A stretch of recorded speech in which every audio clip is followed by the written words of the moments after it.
some peanuts and cracker jack.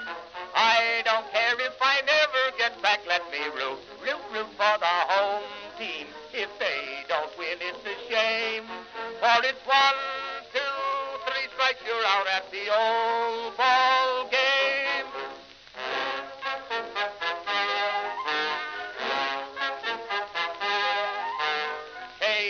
Casey saw all the games, knew the players by their first names, told the umpire he was wrong all along, good and strong.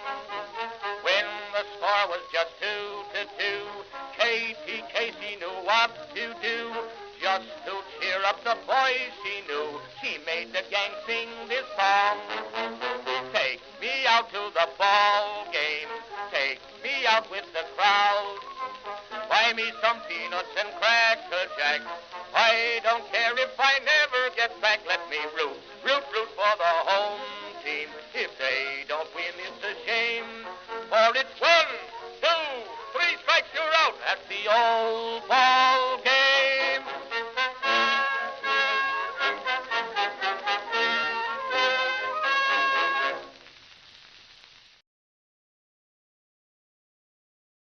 Okay.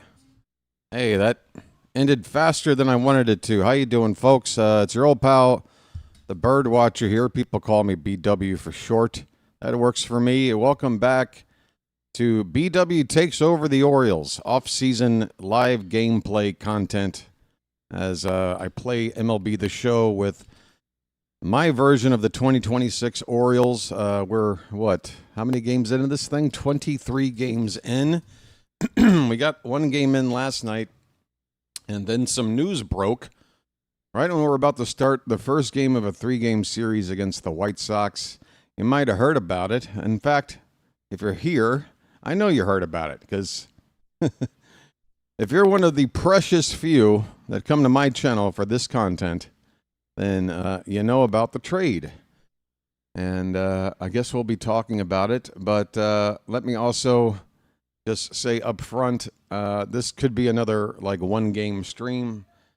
My back is hurting. I was thinking about just canceling the event and writing a post saying I might just take a break until I'm just feeling better. But it was hard for me to rationalize it because, I mean, I got to sit in a chair and play a video game. You know what I mean? It's not that like I'm not capable of doing that. It's just I'm, to be fully transparent, I'm cranky. I'm in a cranky mood because, I've got an additional physical issue that has a lot of pain attached to it, even when I'm just sitting in a chair. So that's why I was going to cancel. And again, I just want to be upfront about it. So look, I wanted to talk about that right to the people that watch this instead of writing something because maybe you wouldn't catch it. And I know I missed on a stream a couple of nights ago, didn't show up, and I don't want to make that a habit. So I think it's just best to, be as honest as I can and just let you know whatever content I'm doing during the off season, it could be kind of, unpredictable and, just sorry.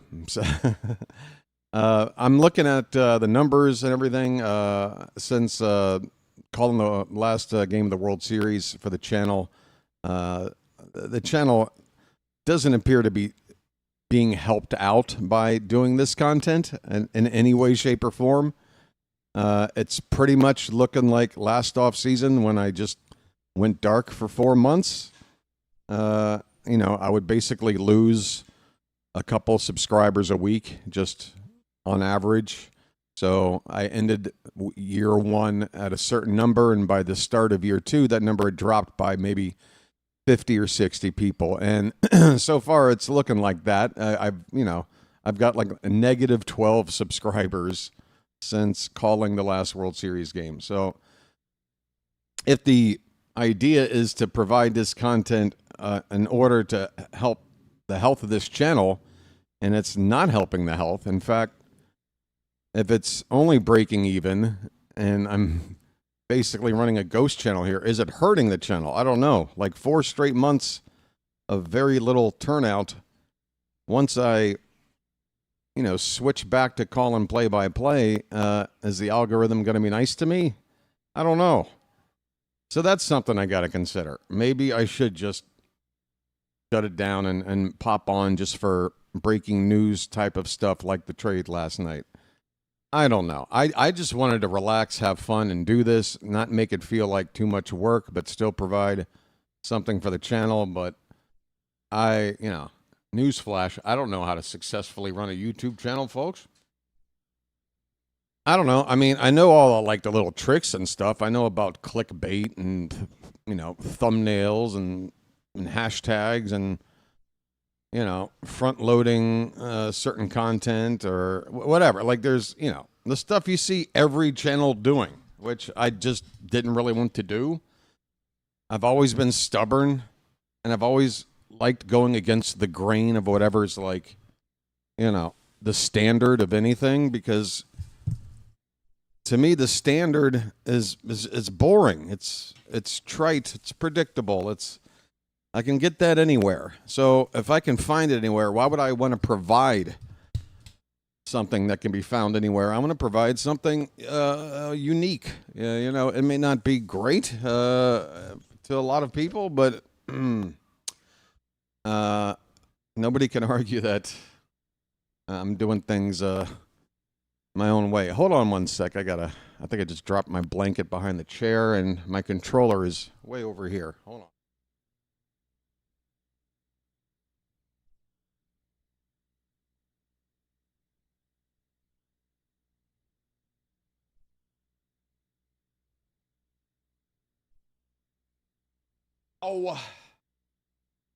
Sorry for all this up top, whatever, serious stuff. Just stuff I had to get out of the way. And I think the people that needed to hear it were here. So who is here? Chawa, Chilo, Eric. By the way, my glasses, I have to get them replaced. It's after I stepped on them, between the scratch on the lens and everything. It's hard to read. Chilo, Eric, Michael, George, Edward, Daniel. How you guys doing? Everybody's saying hello to each other. Okay. I don't get unsubscribing, not like it eats up memory. I don't either, George. Like, that's really all I ask of people is you don't have to, give anything to the channel, like monetarily or anything. Obviously, it's an important part of helping the channel exist and keep going. But I'm not here to pull a grift or whatever. So the only thing you would hope is that people subscribe and just stay subscribed, help the channel exist. And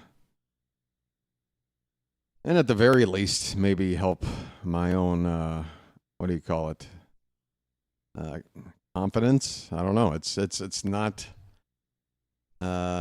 good for the morale. Looking at your channel's health, like it's going. And we welcome you to the south side of Chicago and Guaranteed Rate Field. Being pretty clueless as to what to do about it. It's the Baltimore Orioles going up against the Chicago I have no volume here. I don't know why. First pitch coming your way next. All right, rainy day in the south side of Chicago. There's way too many fans here. This is not accurate. Not for this team in this weather playing us. Let's play some baseball. What should we keep an eye on here? Try to stay back for that power changeup. These Speed glasses, differential man. between the fastball and the changeup is If I huge. suck Hitters, they have a hard today, time staying back. I'm blaming it solely on the glasses, and until I get a new pair. Set to go. Here's the second Holiday's hitting 262. That's not bad. OPS not far from 800. It's not bad. The pitch. Got a first pitch fastball right down the middle. And I wasn't ready for it. Could have just taken it, I guess. But how do you not swing? Damn. Left-hand batter waits. And looking at a changeup. All right.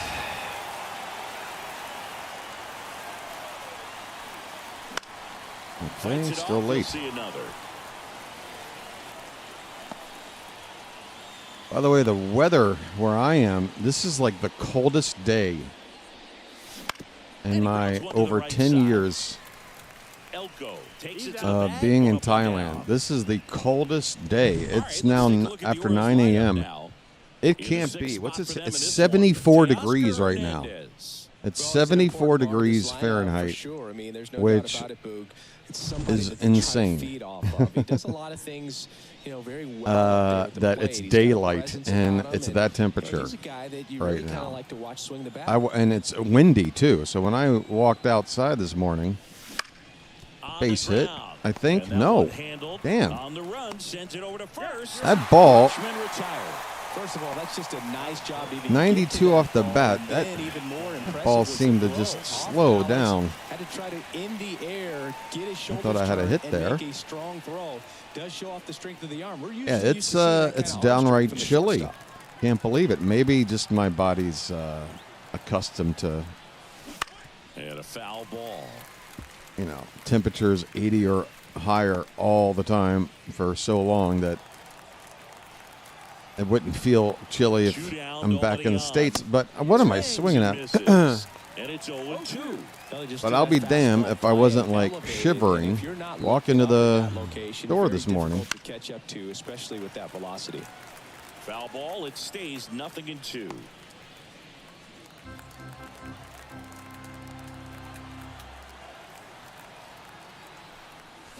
Okay.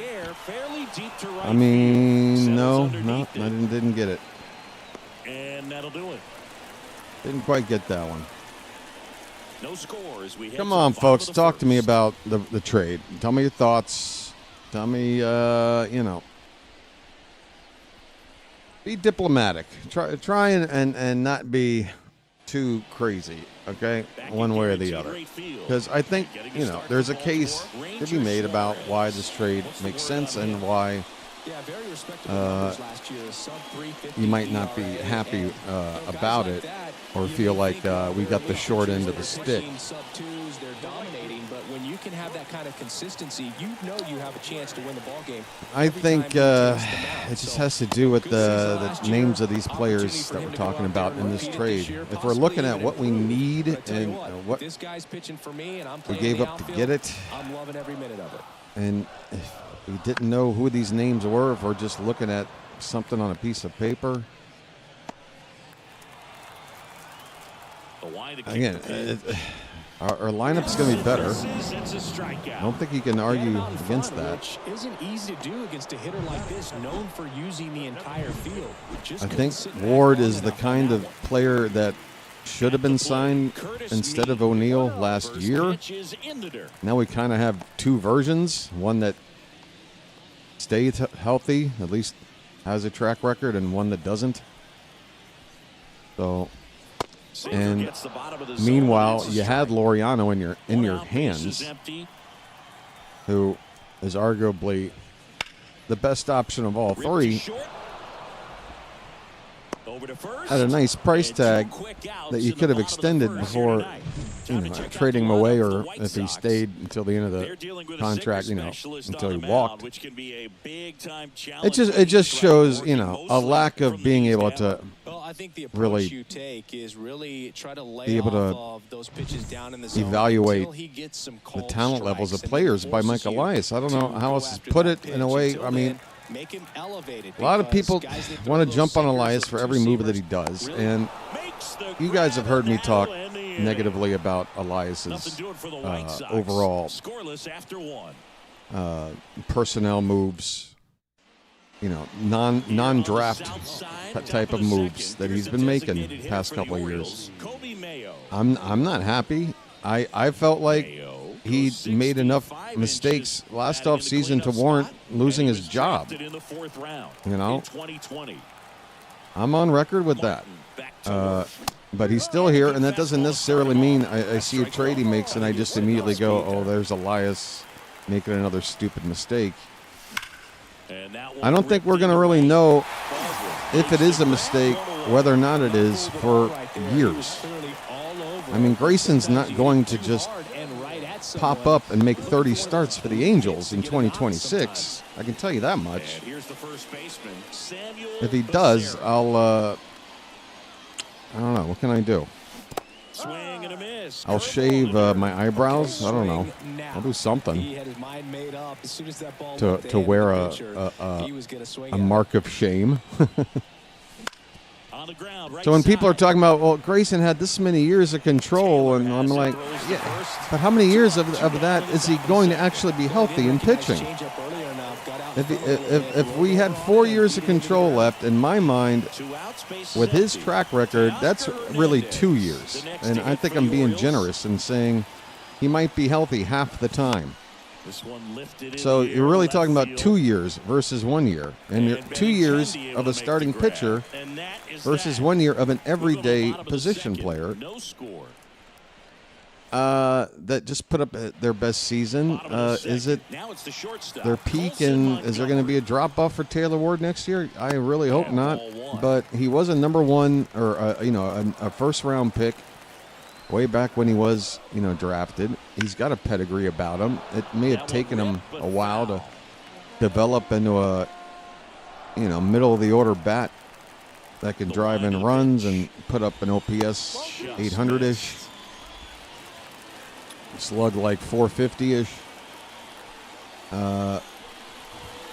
In there at the knees, 2-2. But the thing that is enticing to me, again, trying to look at the positive side, is that unlike the Tyler O'Neill signing, where he had no, what's the word? I just wrote about this in my Discord. Incentive. He didn't really have any incentive, O'Neill, to perform at any peak level once he put his ink on that paper for the contract, especially with the player option for 2 years, where it's like, yeah, if he doesn't do anything, he's going to just very happily accept the option, which of course he did. But with Ward, this guy is in a walk year. It's a contract season. He's going to be a free agent. That's incentive for him to come to Baltimore and put up a monster-ass season. I like players that are on contract years. It may only be a one-year rental, but that 1 year, that player is more than likely going to give you their best, right? We only had Corbin Burns for a year. He had a fine year. Right? Like it was a year good enough, consistent enough with his level of production where he was going to get himself, and did get himself, a gigantic contract. Where am I at here? Runner at second, nobody out. I guess I should pay attention here. I have absolutely been just... Oh, no. The second I start paying attention, this happens. Beavers climb the wall! Who the hell is Tim Elko? Who even is this guy? All right, I'm taking a break from talking about Grayson. Let's see. Looks like some responses have come in. I think the trade is fine. We weren't taking Grayson into account for the season. With his injuries, I don't trust that Grayson will actually be an ace. He hasn't pitched in so long. He'll be on a pitching limit this year. Hit the leg. Oh, thank you, Bam.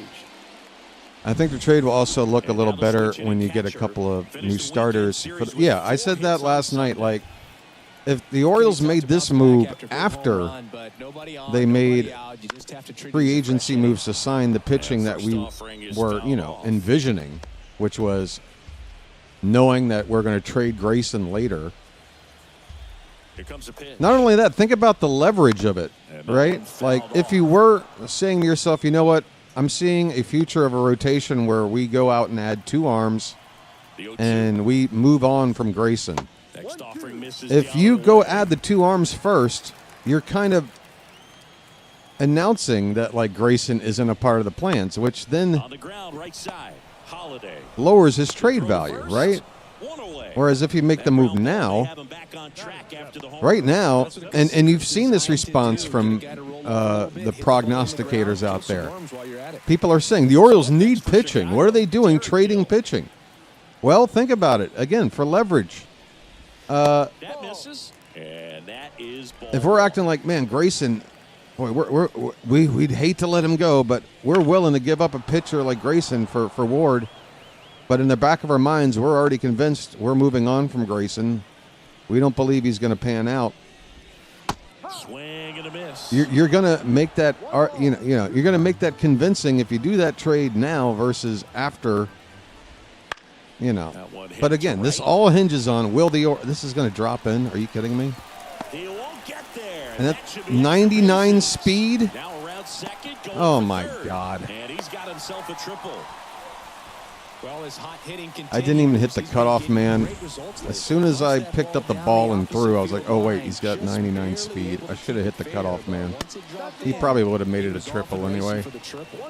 Vinny Well, Capra I'm at sucking. the plate now. That's ball one. That's for sure. And that gets the inside corner for a But this strike. is as Joe McDonald unfocused doing the home plate playing duties here. Well, this Joe's video an game interesting one. as I've been since What exactly starting the this zone is. experiment. Feels like it kind of moves around. I guess I'm more Game interested to in game, just sometimes talking inning about to inning. the team right now. This one in the dirt. Runner holds tight as the count moves to 2-2. Yeah, we have to. It's going to be bedlam. I mean, again, you just have to think from a business perspective. The way the attendance dropped last year, the amount of money that was Kicks and fires. put into the Towards right center upgrades and everything. field. That's going to be On the move that's the going to be gap. a run. Makes the catch. Runner tagging from third. That's a sacrifice fly as he comes across. Look at this, Vinny Capra. Who are these people? I'm getting my ass handed to me by people I've never heard of. Chris Taylor is the star of this lineup. Here comes Chris Taylor. Come on, man. On the ground, out to short. Henderson over to first in time. Gets him easily. My, as the oh my. inning. 3 runs 344 scored here, and they move feet, ahead. yeah. We played I- two full. It's the White I'm not Sox happy about 3 that home and run. the Orioles nothing. Not at all. Elias seems to always be bargain hunting. That's why I'm on board with And Bellinger. we're back. All set for the start Yeah, of the inning. again, And stepping in is I'm looking at the speedy lineup, Dylan and Beavers. this team can put out a lineup of 9 guys that all have a position Pitch. right now that, if everybody is playing to their capabilities, is already a really good-looking lineup. If Adley can get it back together, that's an all-star catcher, right?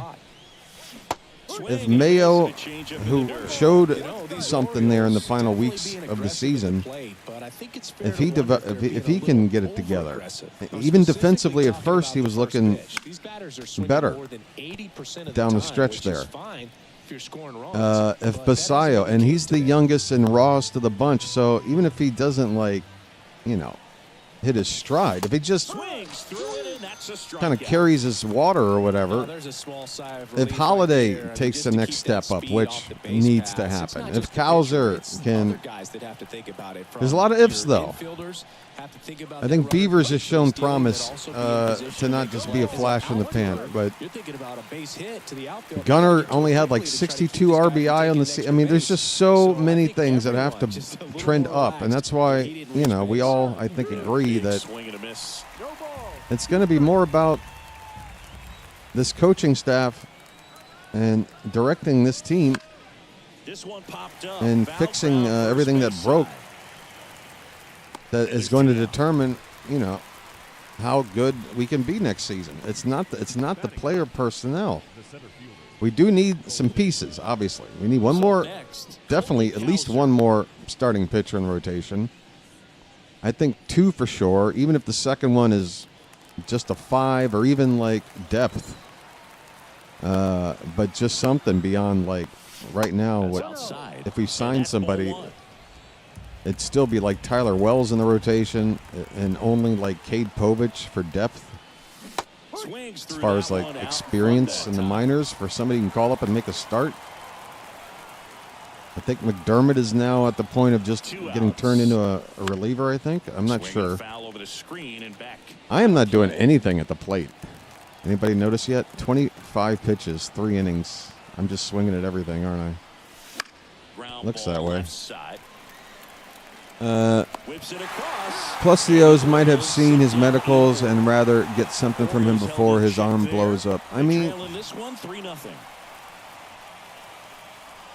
yeah, I mean, again, this is something where unless you have to be incredibly stubborn, and I know I've already said that I'm a stubborn person, so I get it if you're stubborn, but just admit that you're stubborn, that there really isn't a way to grade this trade yet on, whether or not it makes sense, because we'll have to wait and see what Grayson does. And it kind of sucks because I want to see anybody, I don't want to see anybody fail on purpose just to be right about something or whatever. But again, I don't know. I predict we trade Kjerstad and or O'Neill for another pitcher. Yeah, neither of them have a whole lot of trade value, though. I mean, it would get a pitcher. How good of a pitcher? Again, I don't know. If I'm a team, would I rather take a flyer on Kjerstad figuring it out, like a prospect? I mean, Kjerstad really has... He'll be like 27 next year, Kjerstad. I mean, the fact that last year he was still considered like a prospect, I mean, that is as late in the game as you can get and still be considered. He's no longer a prospect, right? Now he's like a quad A player, right? I don't think there's a whole lot of trade value there. And then O'Neill, again, injury history plus 2 years of a contract that you have to take on. Who wants that? I don't know. I don't think anybody would take that unless O'Neill started the year healthy and got off to a nice start. And, nobody's going to take him in the offseason for anything, right? He would have to be potential trade piece next trade deadline, right? He'd have to have half a good season, and then maybe we can trade him for something. But I just don't see what we're getting back from either of those guys that would be like an impactful starting. And the thing with a starting pitcher is like you got to have somebody who's better than average, or else you're bringing in somebody that's going to hurt your team. Charlie Morton, anyone? I mean, this is the problem. If you pick the wrong pitcher, if you got a clunker in your rotation, and every 5 days you're setting up for an L, you can see how that can make a team fall out of contention real frickin' fast. So, I don't know where I'm at. I just took a break from this game. I don't even want to play. Can I just not play the game? I guess I'm having a, what do you call it? It's not like a midlife crisis, but, I'm just kind of like whatever about a lot of stuff at the moment. What else is being said here? I think Kjerstad still has value. I think we'll make a blockbuster trade. Maybe Kjerstad, Mountcastle, O'Neill, Rutschman involved. That's a lot of players. Something big is coming, or we sign Cease. Yeah, I don't think we sign Cease. I don't, because I think he is the mutually agreed by everybody number one pitching option in the market. And when you have that designation, the bid war for you gets out of control, especially with the years, like I don't want to sign Dylan Cease for 8 frickin' years. I think that is not a wise move. Like to trade for a Crochet and then give him a contract extension kind of a thing, and Crochet a little bit younger. And, yeah, I mean, that's a different story. But free agency, boy. I just, and you know, I don't think you need Cease.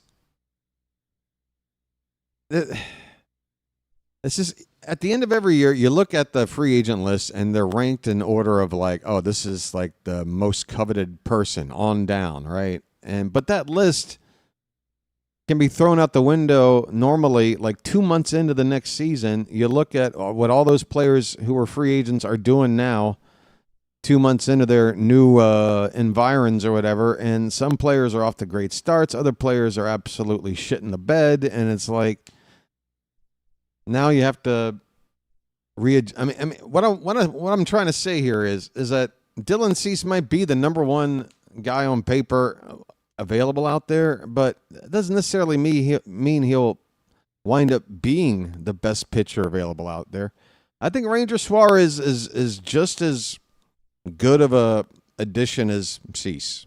I think it's just as good for a lot less money in years, I think, and a lot more feasible to sign him on the Orioles. Plus, we're trying to get two pitchers now, it would seem, right? So if you get a Ranger and you're looking at $24-25 million a year there, and then you can maybe put another $20 million into another guy, right? 18 to 20 or something. That could be like I'm thinking Rogers, Ranger, Bradish, some other guy we sign, and then Kramer is your 5, right? Or, best case scenario, sign Ranger, trade for Freddie Peralta. Again, another 1-year rental, but I seem to look at those differently than most people. But give me Freddie Peralta in a trade. Give me Ranger and add that along with Bradish, Rogers, and then you got Kramer as your 5. Or if Kramer struggles, or if Wells looks really good in spring training, maybe Wells is the 5. Maybe Wells is just the 5. I mean, I don't know, but I feel like the bullpen needs just as much, if not more, attention, and Wells has experience there, and we could have one less place to look to help out there by just getting him in the bullpen and utilizing his versatility, because he can go long, he can go short. He's done both. And he can even, work his way back into the rotation at any point if need be, if somebody gets hurt or whatever. So I want to see a situation where Wells is on the opening day roster in the bullpen with 2 arms added to Bradish, Rogers, and Kramer, right? And now that Grayson's gone, it feels like the team is saying that's what we're going to do. We're going to look for 2 guys, because otherwise you're asking for, right now, Wells and Povich to be in this rotation. That is not a team taking competing in the AL East seriously with those 2 as your 4 and 5. That's not thick enough. Yeah. What else is being said? I think it may be a case of Elias moving on from a guy he didn't draft. Definitely. And has been injured from a year and a half. BW chat. Yeah. The fact that Grayson isn't an Elias pick definitely made it easier for him to trade. Yeah,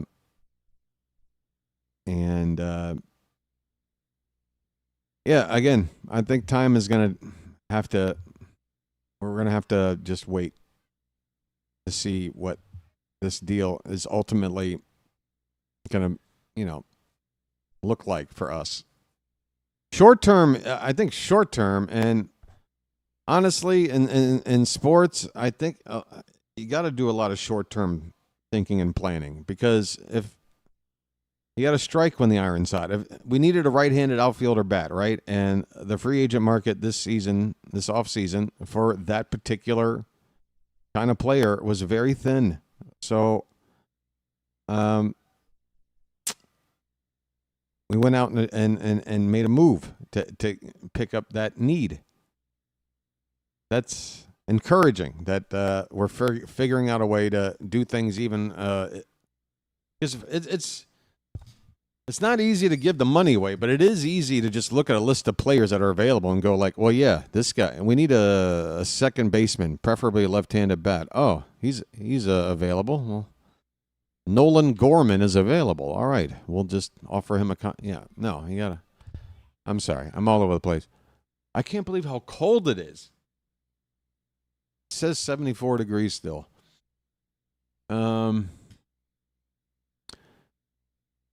I don't think the Orioles are done. There's no way the Orioles are done. First of all, most teams haven't even started their offseason movement yet. You know what I mean? We're making some significant moves here before, like, the traditional, window of player movement has kicked off. There's been some players that have, taken deals with the teams they ended the year with, like Naylor signing with the Mariners. But in terms of, like, testing open free agency, we're not even there yet.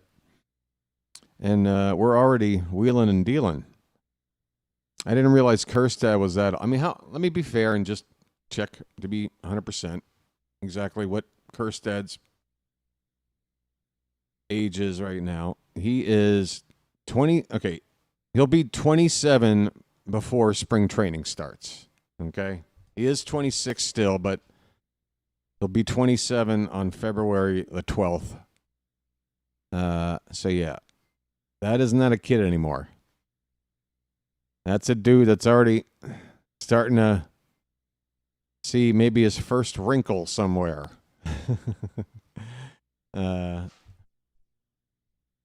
Let's see. What are our expectations for Povich? I mean, I don't think there's really anything in terms of expectations, because if everything goes well, he's not in the rotation because we've got 5 better arms than him. Not to say that Povich can't develop and be a major league starter, but where he's at now, and it's just not good enough to be a part of a rotation that's trying to win. You know what I mean? But at the same time, it's only realistic and prudent to predict that this 5-man rotation that we put together isn't going to stay healthy all season. There's going to be opportunities for Povich to be called up and make a spot start or make a run of 3 or 4 starts if somebody's on the DL for 15 days or more, and get an opportunity to impress and give the Orioles a reason to think about maybe he could be in the rotation in 2027, or say Dean Kramer is just having a really just ineffective season, ERA over 5, just getting hammered on a regular basis, and Povich is looking good, then you might make a move and let Povich take that spot, give him a chance to fight for that spot. So, yeah, there's plenty of time for Povich to, again, pitchers,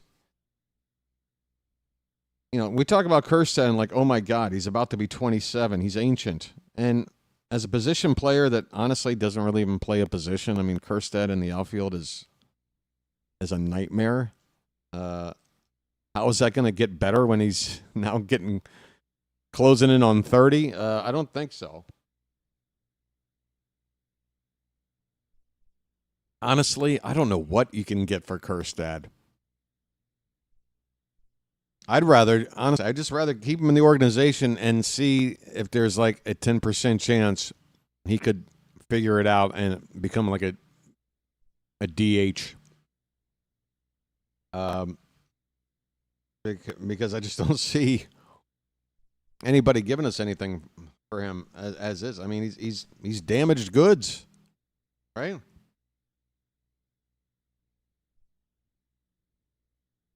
There's really nothing appealing about him for anybody. Hey, do you need a guy that has yet to establish himself in the bigs, but now he's 27 years old? He's got an injury track record. He's had a really bad concussion. He's never looked the same since. And also, his defense in the outfield is deplorable. So basically, he can only DH. Would you be interested in a guy like this? I don't think anybody would want that, right? Sorry, I'm just eating now. I think I'm giving up on the game for tonight. I think I'm going to have to take a break. I'm sorry. But I think it's probably for the best. I don't know if it's just a day or two or like pick it up on Sunday night again, or I could be on tomorrow. I don't know. What I want to just establish is that I'm going to be flaky about it, okay? Because I really don't know. I'm just going to try and stream as much as I can, that I think I should and all that. But I just can't. I can't be worried about it, I guess. Can't be. I am worried about the channel, but I can't be worried about committing to this particular form of content, given the circumstances. I hope you guys understand. How about we trade Mountcastle and the Norfolk Tides for Skeens? Hey! I'm down. Phillies aren't sure what they're doing with Ranger yet. What do you mean they aren't sure what they're doing with Ranger? I thought he was... Is there an option? I thought Ranger was a cut and dry free agent.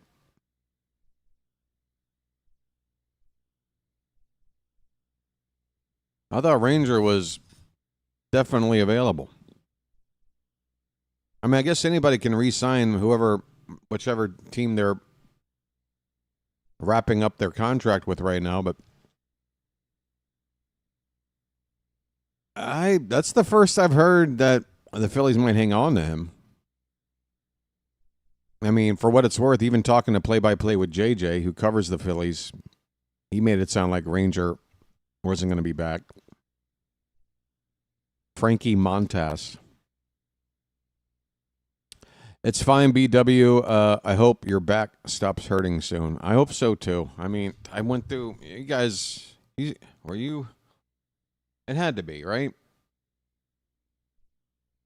My back got jacked up earlier this year so bad. Like, it took more than a week. It's amazing, because when that had happened, it was so bad that, like, you don't even... And you know, it went for so many days that, like, by, like, day 5 of it, I wasn't sure, like, if I was ever going to experience what life was like without basically not being able to move without it hurting really bad. But it finally just went away, and this will go away. But the fact I already had one as big as that one earlier already this year, like, yeah, I don't want to go through this again this soon. I'm fully aware and accepting of the probability of experiencing something like this on an average of once a year, but I can tolerate a once a year. I already had it. I don't want this. Unless you're telling me this rolls over into 2026, and for 2026 I'm straight, then go ahead, get it out of the way.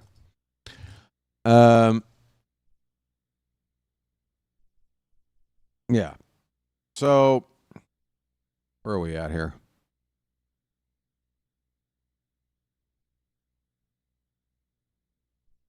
Tell you what.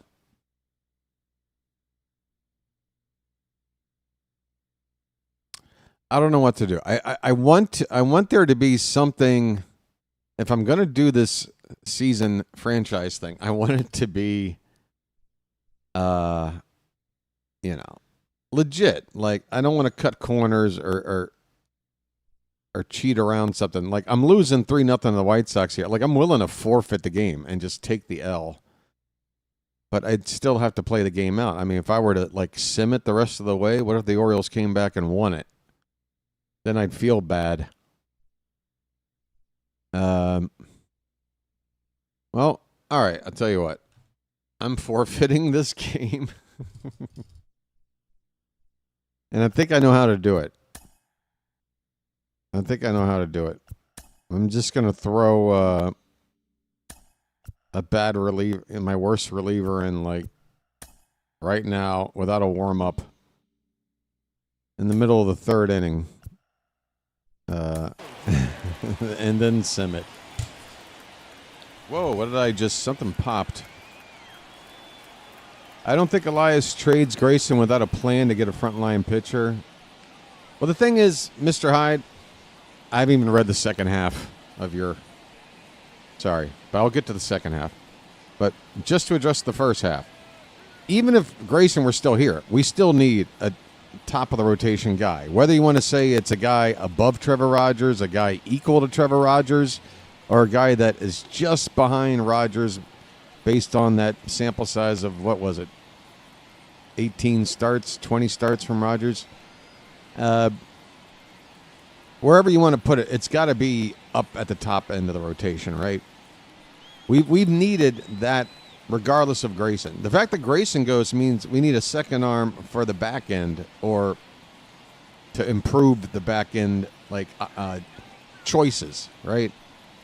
Not Bradish. Kramer, Wells, and Povich.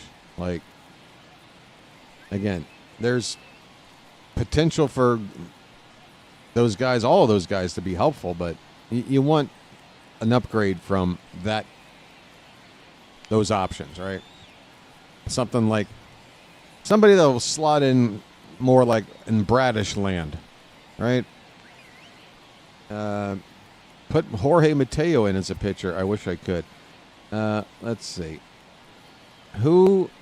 This is a shame because somebody's going to have to take one for the team. McDermott's ERA is already well over 7. He's gotten shelled, I guess. He made that first appearance, I think made one out and got a win. And then the next time I used him, he got shelled. He's probably getting sent back down anyway. I called him up for Tyler Wells. Wow, this did just pop out. I have got...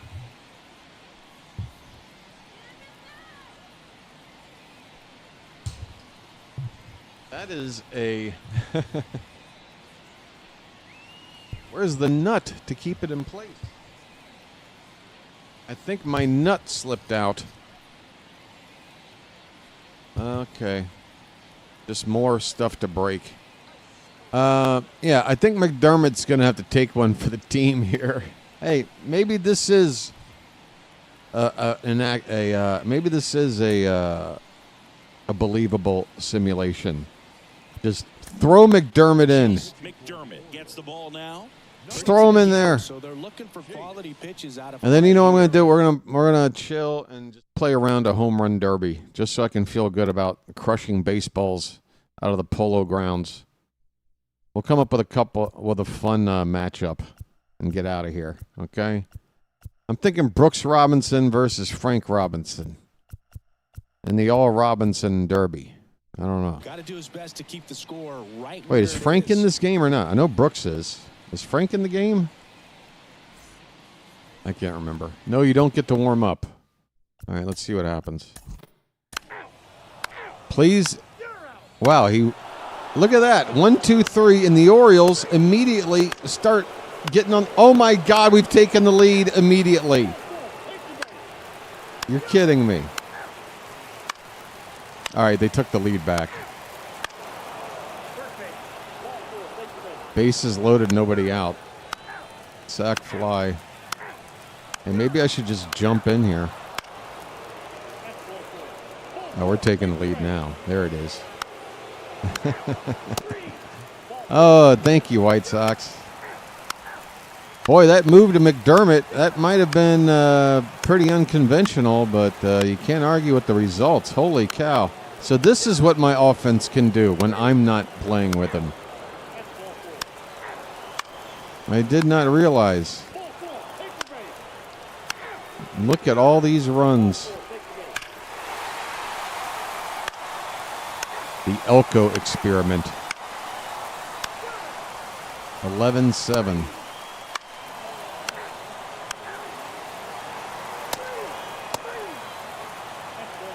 Well, and they bring in Suarez. Was that a safe situation? I think it was. I think Robert Suarez has got a save. Thank you, everybody. Thank you. Thank you. Thank you, folks. Thank you. I am a gamer. Am I not? Thank you. We'll see you soon. I tell you what, I know what I'm doing.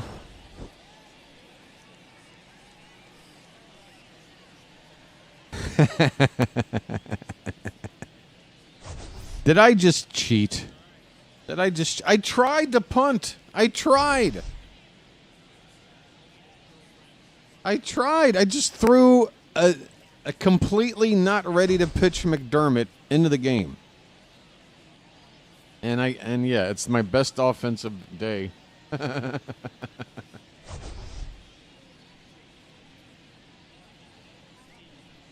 Like the moment I started simming, my offense was cooking.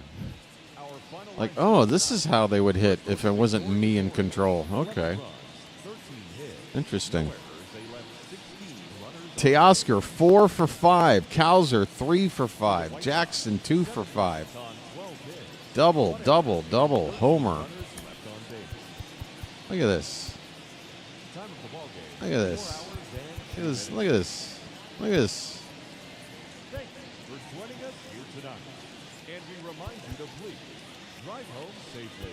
Suddenly the offense is fixed. Chase McDermott gets the win. He's 2-0. Joe Barlow. Oh my God, he actually gave up some runs.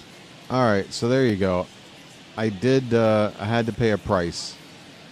Mayo got a stolen base? No, that's a sac fly. SF. SF, not SB.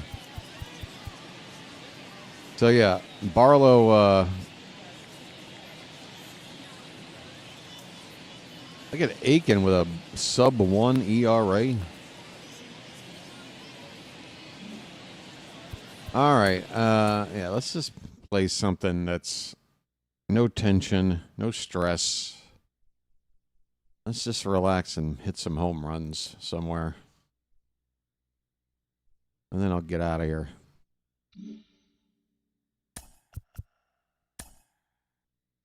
I guess, now look, Grayson's due to pitch. Now, how weird is this? I mean, this is my team. Grayson is ERA's nearing 5. Maybe I should look to be trading. What can I get? Let's take a look at what Grayson. Yeah, I'm telling you right now, they're going to give us so much extra space to add like another Angel. If I try to trade Grayson for Ward right now, I bet you I could probably get Ward plus like a decent reliever or something. Where is Ward?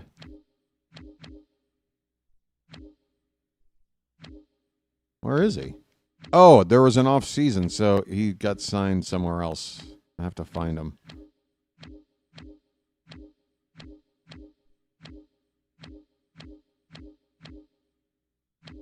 There he is. Well, would you look at that? Look at that.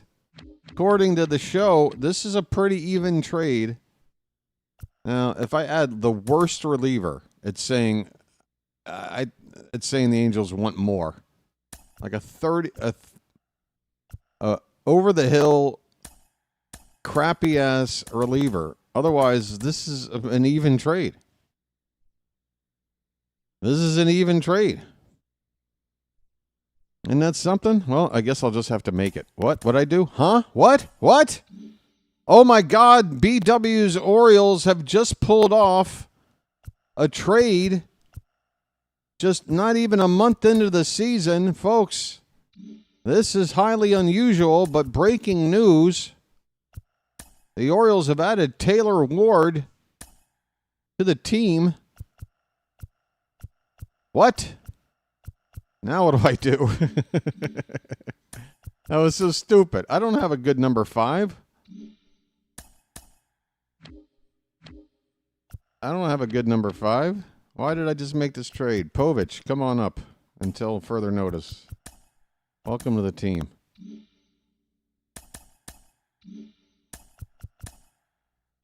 That's 3 lefties now in the rotation. I don't like that.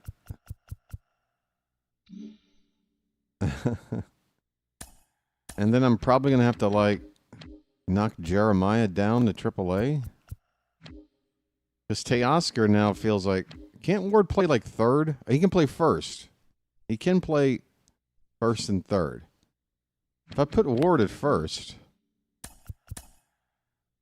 Treat him like a right-handed Bellinger... Can Ward play some first base? Maybe Mayo sits against righties for now. Put Ward in there.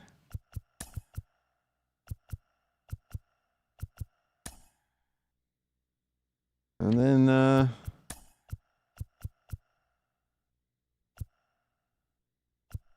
then maybe see if we can get away with O'Neill playing center here. I don't know. I just made a move. You got to finish the job and get a guy to fill the role. Well, I'll tell you this. My pitching needed an upgrade. Or my pitching was fine. Right? And Povich, did I just see a... Oh, never mind. I wanted an extra bat. And now I've got it. Look at this. Oh, yeah, I got to send somebody down. Huh.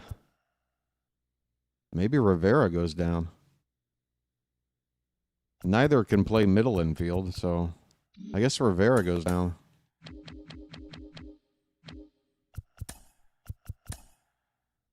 He's out of options. Wow. I think he'll pass through waivers. I think he'll pass. All right.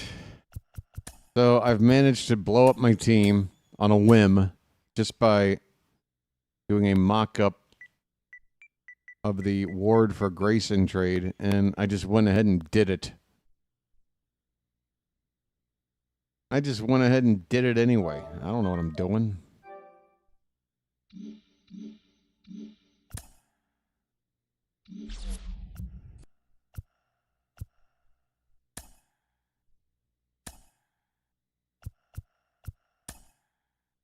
All right. Where are my old school Orioles? There's Brooks. Got to get Brooks in there. Brooks versus Murray. Brooks versus Cal.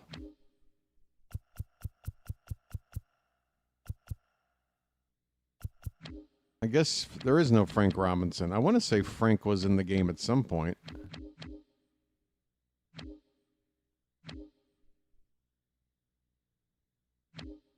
How about Matt Holliday? There we go. Brooks versus Holliday. Guess who I'll be?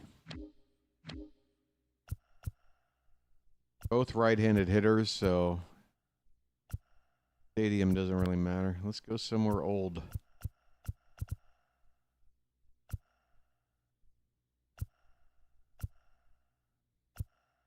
Let's do it up at old Crossley Field.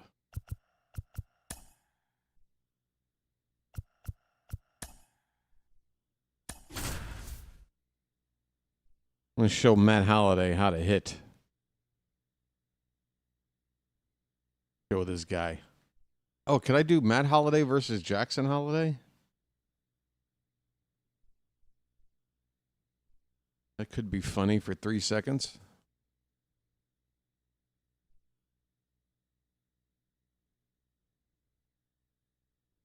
Yeah, so that's the deal going forward, at least for, I don't know, a week or so. Might be, I don't know. I just have to allow myself To the home run derby. the opportunity to just not commit to anything. Okay? That's basically Will have 3 minutes to hit his the next gist. home run to I can't commit to If a anything. contestant hits 2 home runs, 440 Who's up first? Holiday? All right, go ahead. I'll sit here and for the home run derby. have a couple more Hitting bites of first in breakfast. this championship round, number 5, Matt Holliday.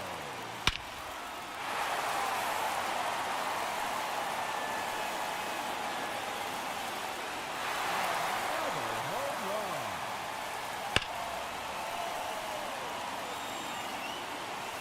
Here, I'll pose a question, Oriole fans.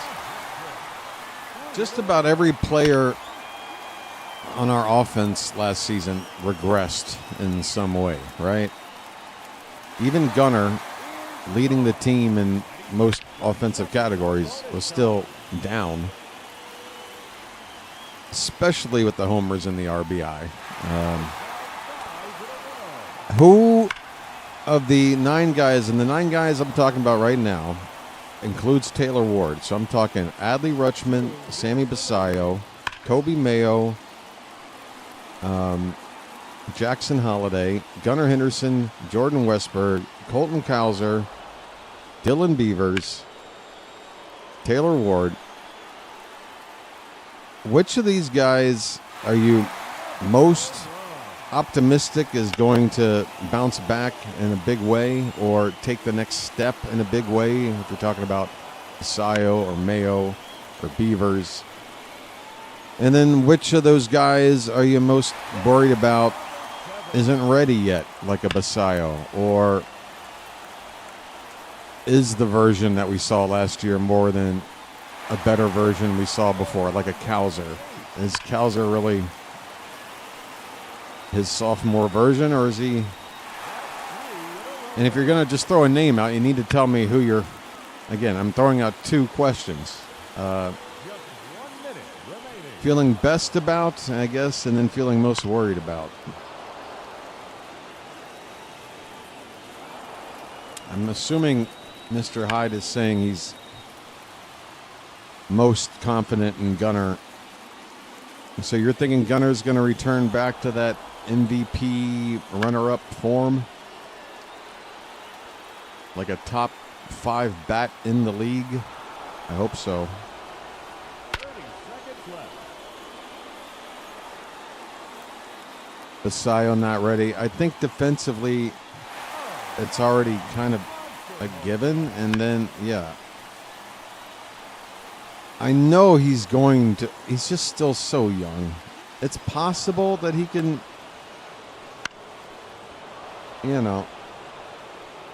be good enough to survive some early bumps and still, not be a negative impact on the team to get him to where we want him to be. Yeah. I still think he's got something that is only just my eyes, but I see the way he looks at a pitch, and it's just something I only see in the very best hitters. There's something I can't explain about just the way a batter sees a ball and reacts. I like it for him. I'm not worried about his offense developing. I'm just worried about its defense. Cowser will bounce back. Oh, it looks like Brooks is ready to hit. And now, Mayo needs to prove he will be good enough in MLB level. He got better toward the end of last season. He may not be that 40th homer guy, but 30, I think. Gunnar? Yeah, I think Gunnar, the floor should be 30. He may not be a 40 guy, but he should be a 30. Like a 30-30. 30 to 35 doubles, 30 to 35 homers. A few triples. I'm up. in this championship round, Brooks. Robinson. That one is going to go. That one's into the deli across the street. Oh, my. Goodbye.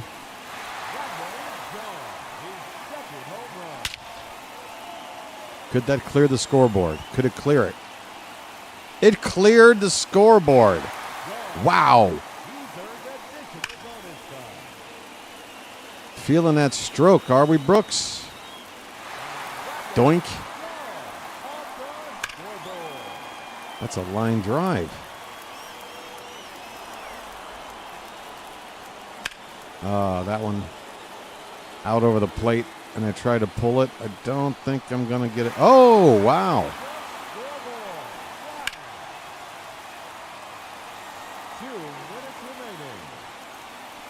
I'm coming for you, Holiday. Oh!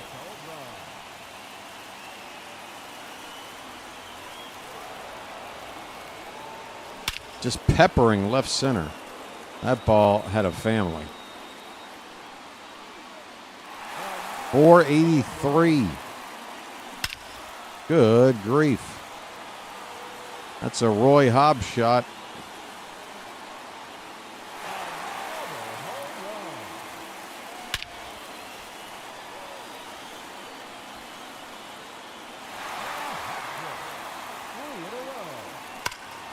If only playing the game was this easy.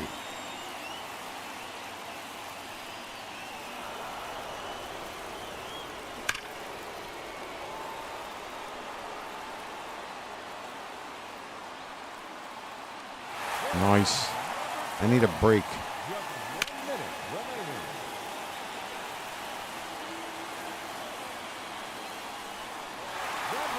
All right, so if we were saying Sammy is probably the biggest candidate to not be ready, that means you're looking at Adley catching and Mayo at first base, and you still have like basically the DH spot open.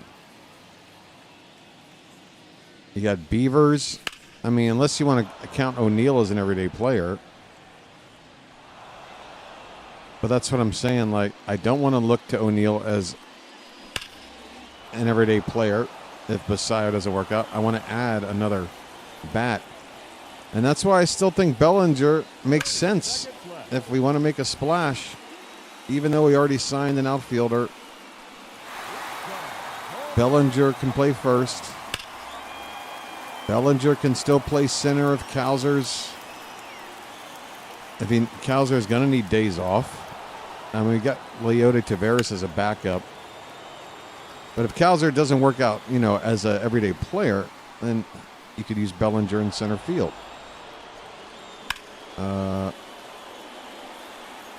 It's just still, I still wish we could try to go after him. Am I in bonus time? I got to hurry up and... Oh, I wasn't power swinging. I just realized. Here we go. Oh! Oh, my God. I'm running out of time. Did I just blow this? Is that the last pitch? Oh, I just got it out. It's tied at 13. We're going to have a swing off.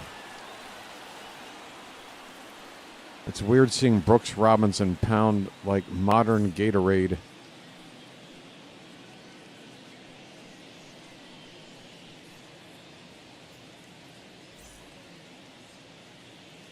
Yeah, this is Brooks Robinson for Monster Energy Drink. What do you get, 1 minute? Yeah, 1 minute. 1 minute left in the period.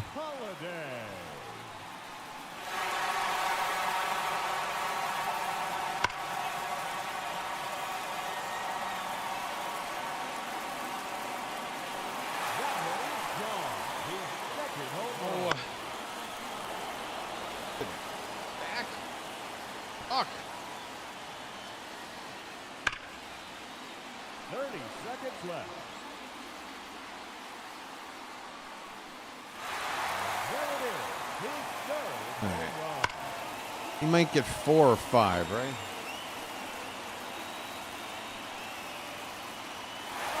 There's 4. That's foul. And now one more swing to get 5. Is that what I'm led to believe? Is that going? That's going. All right, I need 5. One every... What is that? One every 12 seconds. Damn. 6 to win. That's every 10 seconds. Oh! Boy, I hope that's a deep part of the yard to be going. It got out. Wow. Dude, stop throwing me pitches on the outer half, man. I still pulled it out of here, but come on, help me out. There you go. That's batter's eye. That hit the school. Oh, I got under that. Hurry up and drop.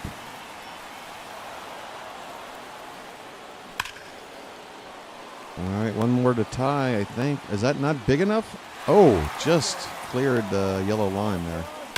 That's out. All right, one more swing and a chance to win it. Huh. Oh, I knew I was early. I knew I'd get overexcited. Stupid. You got to do it again? Another minute. And we are still tied. We will enter a It's like Matt Holliday won't leave. the winner. Hitting first, number 5, Matt Holliday.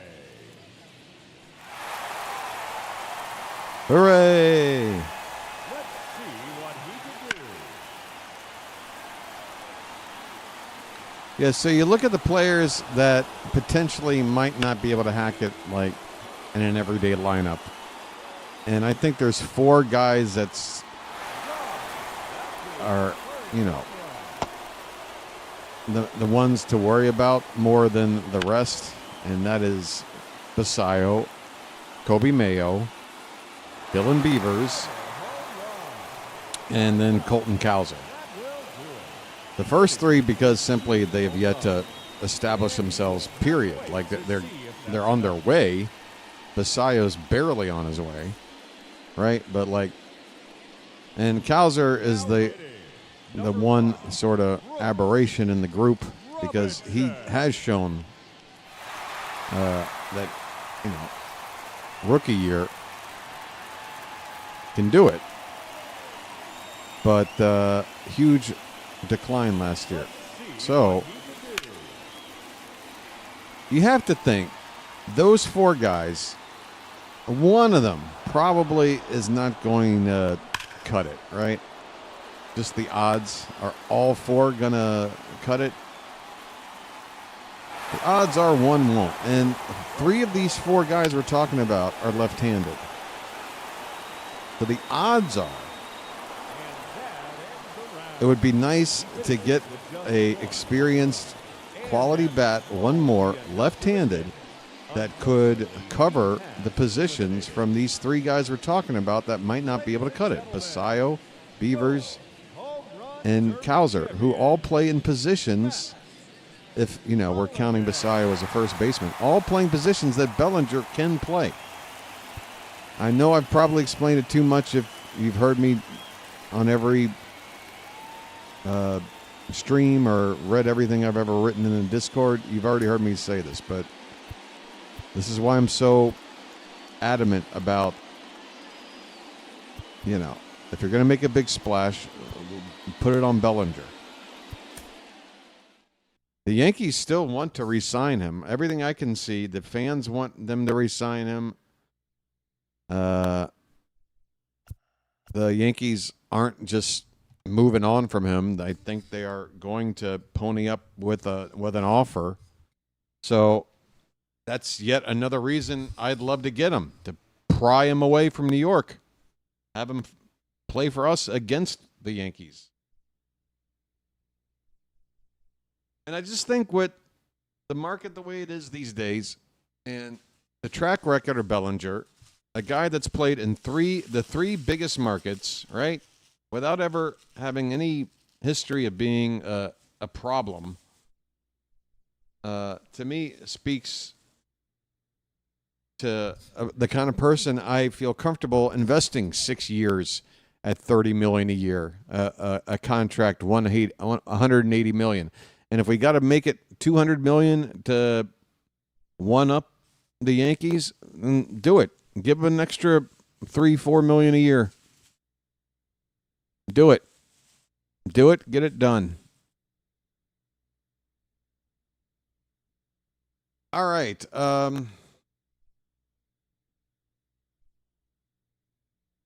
That's going to conclude tonight's stream. How long have I been on? Hour 15. Yeah, so we didn't do a whole lot tonight, did we? And by we, I mean me. I didn't do a whole lot tonight, did I? Cowser and Basayo are the ones I'm worried about the most. Still worried that Mayo only had one good month. But that one good month was, you know, it was timed. That's when he wanted to be good. The last month he played, for a guy that we know is trying to develop, the fact that he ended on that month, and the fact that, you know, I feel I'm saying the fact, and then I'm saying I feel. Those are two different things. The fact is we've got new coaching in, and I feel that's only going to help Mayo's progression. I have good thoughts about Mayo. I'm more worried about Basayo being ready. I'm worried about Cowser figuring it out. I think Adley's going to get better. I think he just has to, as long as he's healthy. I think the counting numbers for Gunnar are going to go up. And I think there are going to be more opportunities to drive more guys in than there were last year. You know, I think Westberg is as steady as they get, but even he showed some regression last year. Like, he had some.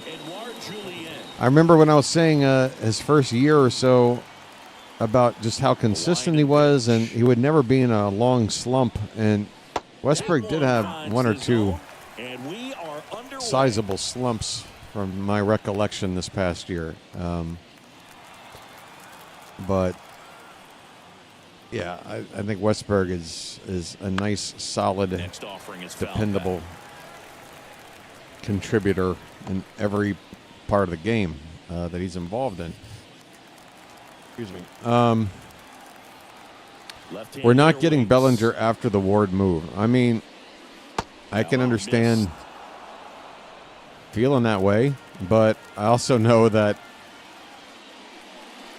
I don't think it can definitively be said. I mean, it'll be easy to say a couple of months from now when Bellinger signs somewhere else, because it's already a vast majority % chance he signs somewhere else, because it's us versus, realistically, I don't know, a dozen teams that might want to try to go after him.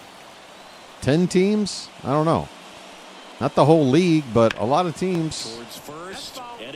So he's got a lot of choices.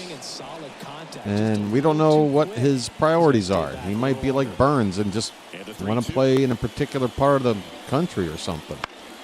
Keeps the at-bat going with a foul ball. I'd hate to think, though, that adding Ward means we're out on a guy like Bellinger.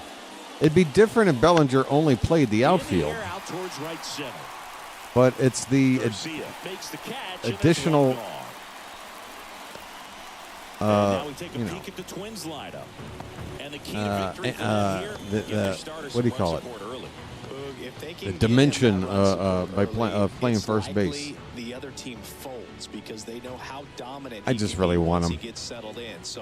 I will say Cowser had 16 homers and 40 RBI and 327 at-bats, BW. Okay, you will say it, and then what? What am I to glean from that? Is that good? It doesn't seem great. I mean, that the average is 200. So we're talking about a home run every 20 at-bats, right? So you're looking at a 30 homer season if given 600 at bats, right? So you're telling me Kowser's. I mean, I know he's got power. When he does connect, they tend to travel quite far. I'm not worried about his ability to hit the crap out of the ball when he makes contact. I'm just worried about the contact, you know? Westburg needs to show he can be healthy a full year also. I think it's a little unfair that Westburg very quickly got this tag of injury prone. I don't know. To me, he's a real game. I mean, do you remember when he got taken out by Soto? It took that knee to the hip. From what I remember, Westburg was trying to hang in there. I just feel like he's been more of a victim of bad luck combined with a bad conditioning staff that's been proven by all the injuries across the board. I don't want to think Westburg is injury prone. Not yet. It might wind up turning out to be the case, but I think it's early to say that that's a regular for him going forward, like missing 30, 40 games a season. Pitch in the dirt. Gonna count 1-2. I hope not. I hope not. Well, the fact is he's missed X amount of playing time. What I'm saying is, though, it's a different case of being injury prone, like, say, a Tyler O'Neill, because the way he wants to,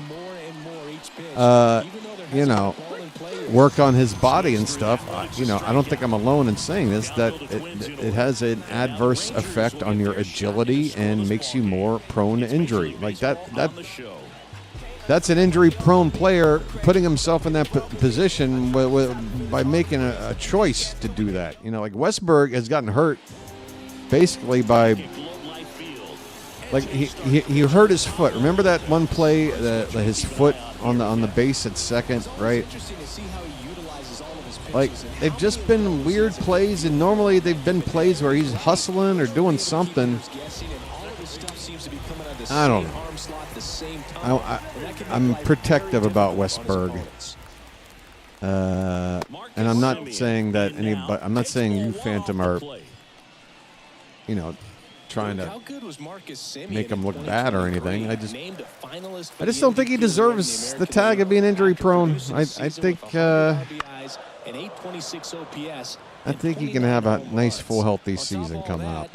I'm looking forward to what Westburg can do. Healthy, full season. It's happening. Let's go. My fingers are crossed. You can't see. I watched Ward highlights. Great opposite field power. Should fit great at the yard. Yeah, I mean, the counting numbers you want that the team was lacking last year, that O'Neill was supposed to provide, but didn't come close. That's what Ward's supposed to do. And again, you tell me, Byron Buxton was pretty much the only other name out there. And again, it would have taken a trade to do it. He wasn't a free agent. It was a trade rumor. I don't know who else to go out there and get. Buxton would have been better with his ability to play center. I would have rather had Buxton in a trade over Ward. It's a strikeout, but they'll be in good shape if they make their outs as difficult as that one. Those grinding ABs again, I do like that we were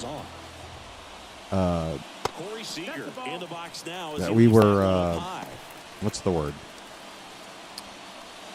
We didn't wait around. What the hell's the word? We aggressive, but that's not the word I'm looking for. We fly ball down the line. I got to sign off. And now maybe extra bases. Proactive. Is that the word I'm looking for? Yeah, we've been proactive in trying to address team needs, and to go out and get a right-handed outfielder bat that fits a need when that particular thing wasn't available on the free agent market, and go out and get it and trade in mid-November. I think that's good. I think that's a good sign early on here. I think getting Kittredge back and the fact that we traded him, got some prospects, got him back, just for cash, I think that's a good deal. I think we all need to remember how much we were down on trading away Norby and Stowers for Trevor Rogers, and now we all watch Rogers deliver an amazing first full season with us. I mean, full once he got into the rotation. And, you know, we're all looking forward. I don't know if we should be expecting a repeat, but the numbers were so good that if there is regression and it's, you know, not off a cliff, you're still talking about a guy with a ERA in the threes, like a really good pitcher in the rotation there. And he's there. We all thought it was a bad move. You know, so I'm stuck in this weird position of knowing that Mike Elias has made some bad decisions here in the past couple of years. Because I have seen those decisions play out and be proven to be wrong. So I feel like it's not fair, based on his reputation, to look at a trade that just went down and immediately dismiss it as a bad one. Because I do see where it is improving the team, and as long as we follow through and go get the starting pitching that we need to compete, then I'm okay with saying goodbye to Grayson Rodriguez. I'm okay with it more than other people, I guess. But to quote Tony Mansolino, it's not the best option, but it is what it is. Do we have a utility guy who can fill in for Westy, Gunnar, and Holiday? I mean, Westy and Holiday sort of already with Jeremiah Jackson, right? I know we threw him into the outfield, but that was because we literally had no outfielders to use. But Jeremiah is an infielder by trade. And though we may not have seen him play those positions much, I'm hoping he can be that person.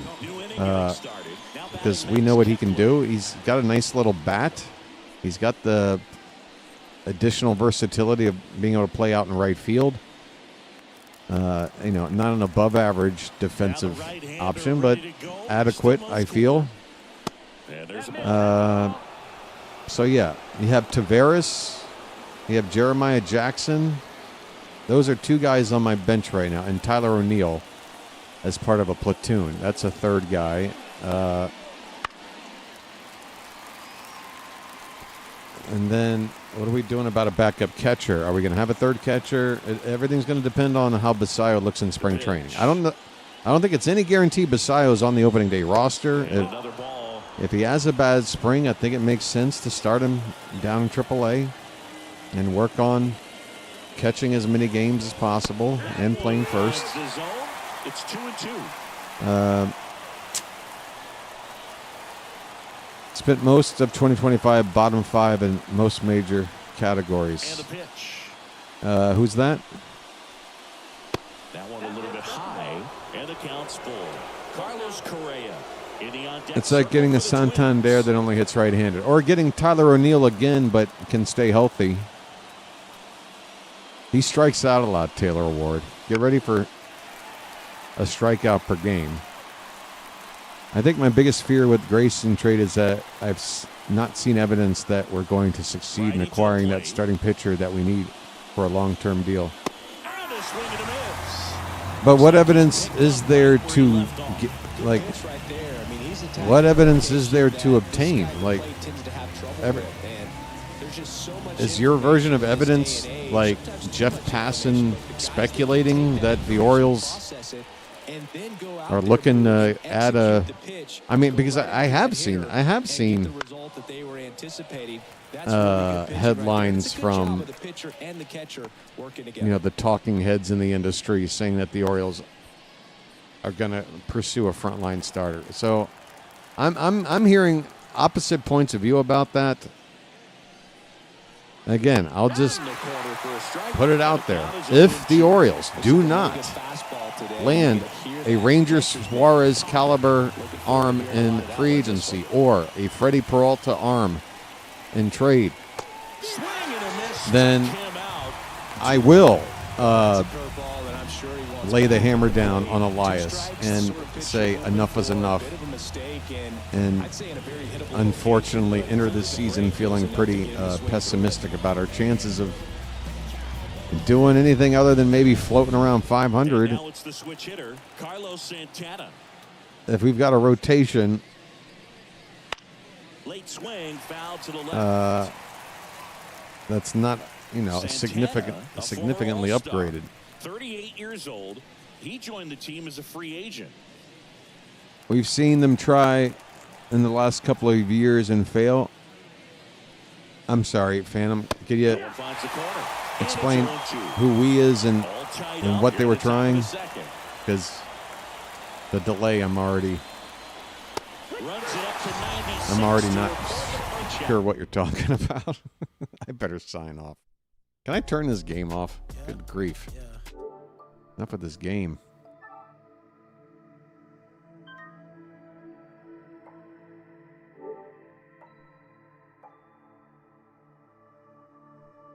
Anyway.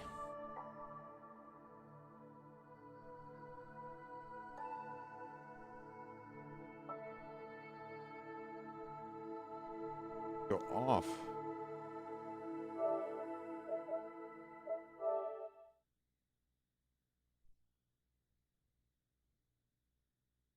Oh, yeah, I wanted to make another point about Scherzer. Remember last night you were saying, well, Scherzer wouldn't want to, join a team that isn't ready to, compete for a World Series.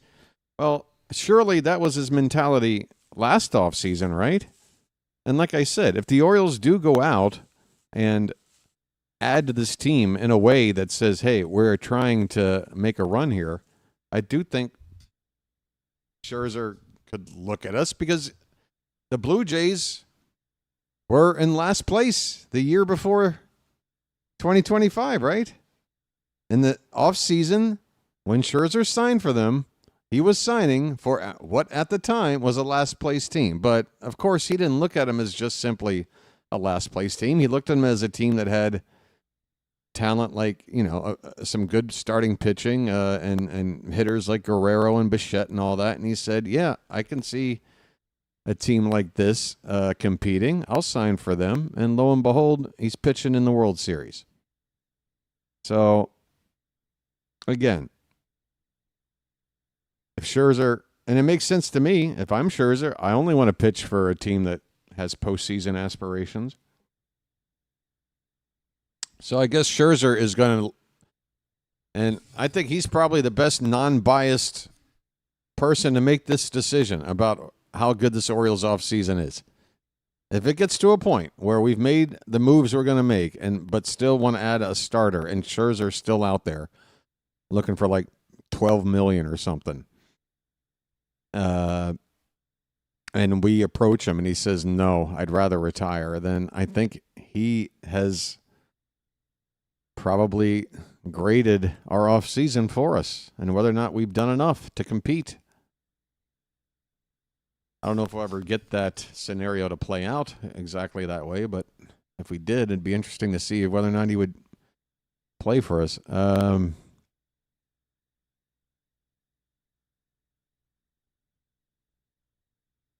Ward will be focused on getting paid. Yeah, Mr. High, I don't know if you were here when I brought that up early on during talking about Ward, but that's, again, if we're trying to be optimistic.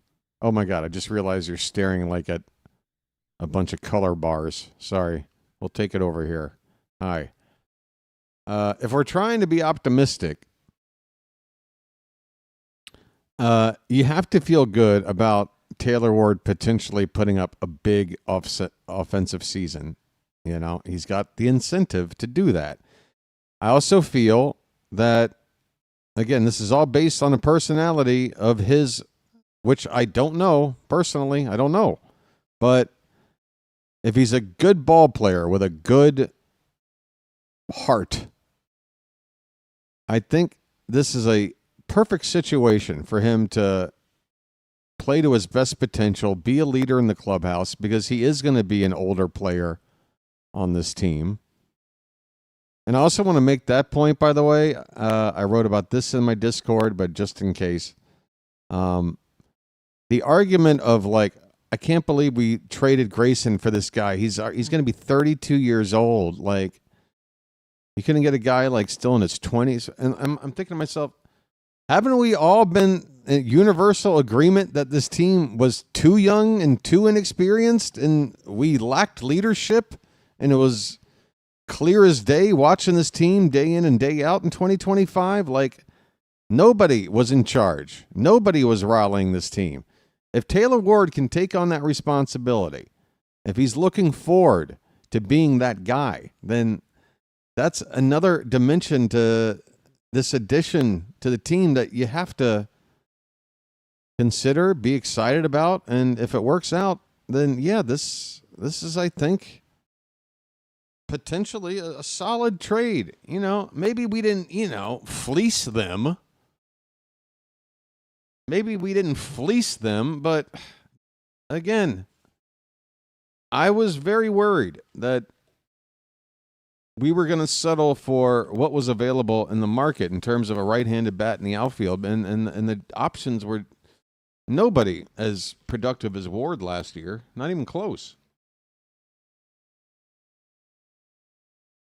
So, gosh, we'll see. We'll see.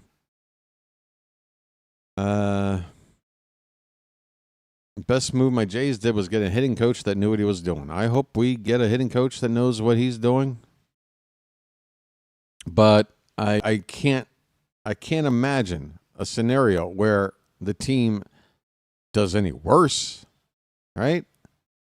And again, as Phantom pointed out, once Hyde was gone and Mancelino took over, as broken as the team was, and even after we had traded away several good players at the trade deadline and gutted our bullpen and still played to a 500 record under Mancelino, to me, again, if you've got the competent coaching in there, this is a team with a winning record without even, like, doing anything more than just adding that one arm and a couple more arms in the bullpen. I believe that. I do. I just please, get this payroll up to about 175, 180 million for me to believe. And it all adds up when we're looking at what we need right now. A couple of starters now, a couple of relievers, one, potential closer type guy, if not legit closer guy. Yeah, we can get there. We can get there at a payroll that I think, as a realistic fan, we should be going to ownership and saying, hey, this is, like, we're not asking for you to match the spending of these other teams that we have to fight in our division. Like, we are willing to accept we're always going to have to try to compete with less resources and whatever, but you have to at least bump it up and invest to a certain level to make us feel as fans like, you're not just going to cross your fingers and hope the team figures it out with this tiny ass payroll. Like, go get a couple of impact players, please. All right. Thank you.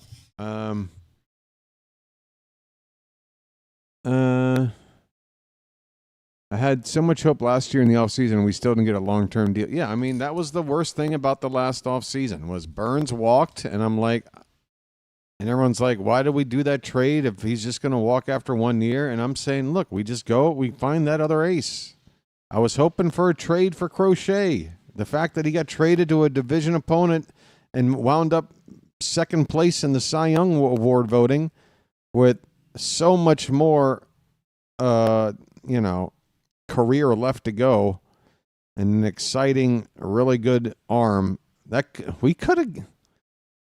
We could have gotten him. If we knew how to make a trade, we should have been able to get Crochet, because clearly that was the time to make a trade for a guy like that, and we couldn't do it. What's it say about the hat? Do you think the Bullfrog will be a utility player? And yeah, Michael, that's what I'm seeing. Like Mateo leaving, I'm seeing sort of Jeremiah Jackson and Leody Taveras as being infield, outfield utility guys that have speed and contact skills that you'd like to see pinch run or maybe pinch hit, defensive replacement, like those things that you look for in bench players. I think we've got a couple of them now with Taveras and Jeremiah. Yeah. The hat says open the checkbook. Yeah. Yeah.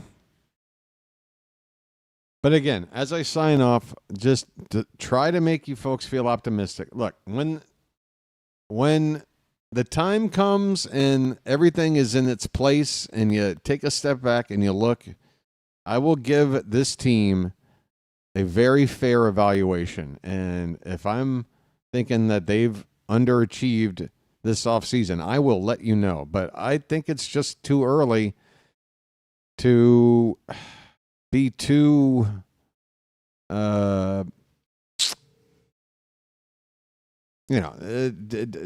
be too judgmental on the moves that have been, particularly the Grayson. Let's just be honest.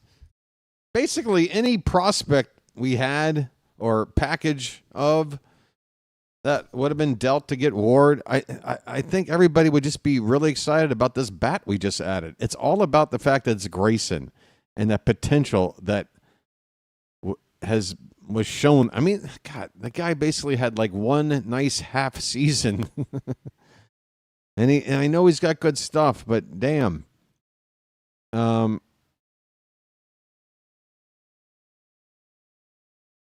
you have to consider not only with the Orioles, with Mike Elias, have to consider how this could backfire if Grayson were to put it all together with the Angels, and within a year, he's an all-star over there. Not only that, but shit, what was I going to say? Yeah, I just don't. Yeah. Oh, yeah. Just the fact that Elias had to have known how most of the fans were going to feel about this trade. You know what I mean? Like, or the timing of it anyway. Before we went out and added pitching, we trade one away. He has to know, like, the optics of this is only going to make the people that don't like him have an even more negative view of him. But again, I'm just going to say it's very possible that I'm in the camp with you once all is said and done and said Elias did a terrible job this offseason, but I don't think this trade is the litmus test. And I'm not really that upset with it. I'm okay. I'm okay with the idea of it. I just have to see how it's going to work out. And I'm allowing it to have the time to work out. And then I'll acknowledge, I promise, that holy cow, what were we thinking letting Grayson go for this 1-year guy? Yeah, I'm going to get behind Taylor Ward. I'm going to get behind him. I want to root him on to have a monster year and demand a giant contract and help this team to be a leader in on and off the field. I hope so. I hope he's got that in him. I hope Albernaz and him hit it off. Hope everybody gets on the same page here. Too early for me to say it's a bad trade, though. But I do think if it wasn't Grayson Rodriguez, everybody would be cool with this trade. And I say if it wasn't great, obviously we're not going to trade Gunnar for Taylor Ward. Whatever realistic trade back, I think anything else, we would have been more accepting of the trade. But it's been a long time since Grayson's thrown a competitive pitch. And again, in my projections for this next season, I don't even have him in the rotation. So what are we doing? I see reports about side sessions, bullpen work, ramping up for spring training, but I honestly don't know what kind of workload he's going to be ready for come opening day on the Angels. I'm very skeptical about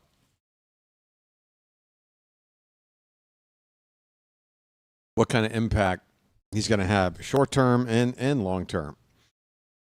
All right, folks.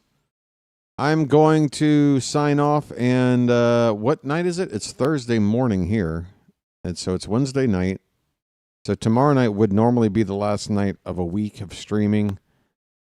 So let's do that. Let me just say I'm going to take off tomorrow night, shoot for Sunday to resume normal schedule, but if Sunday isn't on, just know I'm still chilling.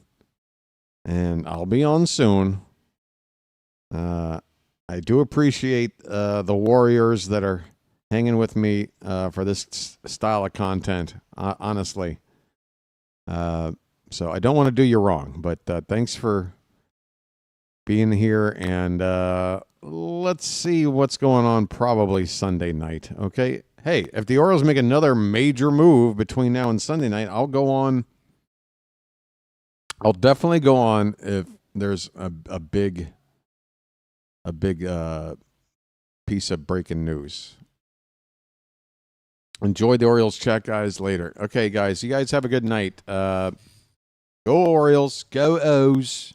Go O's. Ah, boy. Grayson. I can't believe I just traded him away on my video game. Just poof, he's gone. I think I did it just because I needed to.